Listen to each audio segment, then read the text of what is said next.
Davos इथे आयोजित जागतिक आर्थिक परिषदेच्या निमित्तानं उभारण्यात आलेल्या महाराष्ट्राच्या दालनाचं मुख्यमंत्री एकनाथ शिंदे यांच्या हस्ते आज उद्घाटन करण्यात आलं।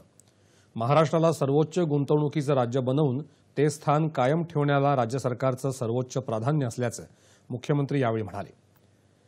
यावर्षी उत्पादन, अन्न प्रक्रिया, डिजिटल, नैसर्गिक संसाधन यासारख्या विविध क्षेत्रांमध्ये राज्यात मोठी गुंतवणूक येईल यावर विशेष भर देण्यात आला आहे।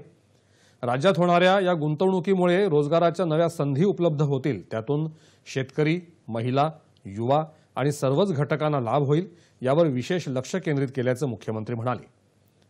गेल्या वर्षी याच ठिकाणी विविध उद्योग कंपन्यांसोबत केलेल्या करारांमधून त्यांची प्रभावी अंमलबजावणी करून राज्याच्या गतीला चालना दिल्याचं त्यांनी सांगितलं। उद्योग मंत्री उदय सामंत यांच्यासह इतर मान्यवर यावेळी उपस्थित होते। त्यापूर्वी दावोस इथे आगमन होताच स्वित्झर्लंडमधल्या भारतीय समुदायानं मुख्यमंत्र्यांचं भव्य स्वागत केलं। दावोस परिषदेत नागरी क्षेत्रातली आव्हानं, नाविन्यपूर्ण उपक्रम आणि शाश्वत विकास या विषयावर मुख्यमंत्री विचार मांडणार आहेत। या परिषदेदरम्यान प्रमुख उद्योजक, गुंतवणूकदार, विविध देशांच्या नेत्यांसोबत मुख्यमंत्री चर्चा करणार आहेत।